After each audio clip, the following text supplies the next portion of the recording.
આદમી party દ્વારા ગુજરાત જોડો જનસભા અંતર્ગત ડભોઈ તાલુકાના પણસોલી ખાતે જાહેર સભા રાખવામાં આવી। આગામી સમયમાં જિલ્લા પંચાયત, તાલુકા પંચાયત અને નગરપાલિકાની ચૂંટણીઓ નજીક આવી રહી છે, ત્યારે ડભોઈ તાલુકાના પણસોલી ગામે આમ આદમી પાર્ટી દ્વારા એક વિશાળ જાહેર સભાનું આયોજન કરવામાં આવ્યું હતું। આ જાહેર સભા રાજકીય દ્રષ્ટિએ મહત્વપૂર્ણ માનવામાં આવી રહી છે, કારણ કે વિવિધ રાજકીય પક્ષો દ્વારા જનસમર્થન મજબૂત બનાવવા માટે પ્રયાસો તેજ કરાયા છે।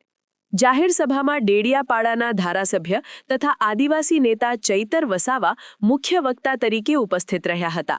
તેમના સાથે યુવા નેતા યુવરાજસિંહ જાડેજા, છોટાઉદેપુર લોકસભાના પ્રભારી મુકેશભાઈ બારિયા, છોટાઉદેપુર જિલ્લા પ્રમુખ રાધિકાબેન રાઠવા સહિત આમ આદમી પાર્ટીના અનેક આગેવાનો અને કાર્યકરો હાજર રહ્યા હતા। ચૈતર વસાવાએ પોતાના ભાષણમાં ભાજપ અને કોંગ્રેસ પર આકરા પ્રહાર કરતા કહ્યું કે ડભોઈ તાલુકામાં યુવા પેઢી દારૂ અને ડ્રગ્સના રવાડે ચઢી રહી છે અને ખુલ્લેઆમ દારૂ વેચાતો હોવા છતાં સત્તાધીશો આંખ મીચી બેઠા છે।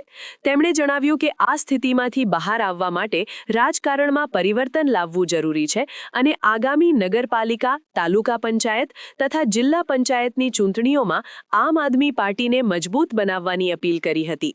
આ જાહેર સભા દરમિયાન સીમાળિયા જિલ્લા પંચાયત વિસ્તારના ભાજપ અને કોંગ્રેસના 150થી વધુ યુવાનો તથા બહેનોએ આમ આદમી પાર્ટીનો ખેસ ધારણ કરી પાર્ટીમાં જોડાણ કર્યું હતું। મોટી સંખ્યામાં આદિવાસી સમાજના લોકો તેમજ સ્થાનિક નાગરિકોની હાજરીએ સભાને વધુ બળ આપ્યું હતું।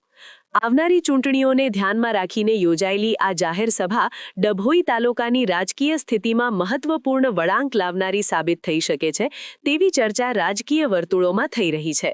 આજે ડભોઈ વિધાનસભાના પણસોલી ગામ ખાતે ગુજરાત જોડો જનસભા મળી અને આ જનસભામાં 1500થી પણ વધારે કોંગ્રેસ અને ભાજપના આગેવાનો કાર્યકર્તાઓ આમ આદમી પાર્ટીમાં આજે જોડાઈ રહ્યા છે। ત્યારે આજે ગુજરાતમાં 30 વર્ષથી ભારતીય જનતા પાર્ટીની સરકાર છે। અહીંયા ડભોઈની નગરપાલિકા હોય, આ ડભોઈ મત વિસ્તાર હોય, માત્ર ને માત્ર ભાજપના જે કોન્ટ્રાક્ટરો છે, એમના જે ચૂંટાયેલા પ્રતિનિધિઓ છે, એમણે જ પોતાના ઘર ભરવાના કામ કર્યા છે। આજે સામાન્ય જનતા આજે પણ અનેક સવાલો લઈને અમારી સમક્ષ આવી છે। એમને રસ્તાના તકલીફ છે, નળમાંથી પાણી નથી આવતું, મનરેગાની રોજગારી નથી મળતી, આજે એમના ઘરો જવા માટે, ગામે જવા માટે પણ રસ્તાઓ નથી, આવાસ માટે ઘણા લોકોએ ફોર્મ ભર્યા છે, આજે પણ આવાસો મળ્યા નથી। માત્ર ને માત્ર આદિવાસી હોય, દલિત હોય, વંચિત હોય, રાજપૂતોનો તમામ સમાજનો મતબેંક તરીકે અહીંના નેતાઓ ઉપયોગ કરે છે એવી અમને ફરિયાદ મળી છે। સાથે સાથે ખૂબ મોટા પ્રમાણમાં નકલી અંગ્રેજી દારૂ વેચાય છે અને અહીંયા ડ્રગ્સ પેડલરો ડ્રગ્સ પણ વેચે છે એવા ઘણા સ્થળોની પણ ફરિયાદો અમને મળી છે।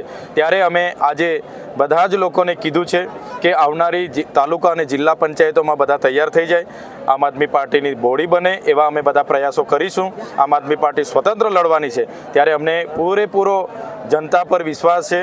આ વખતે પરિવર્તન આવશે અને આમ આદમી પાર્ટી તાલુકા, જિલ્લા અને નગરપાલિકા ડભોઈ મત વિસ્તારમાં જીતશે।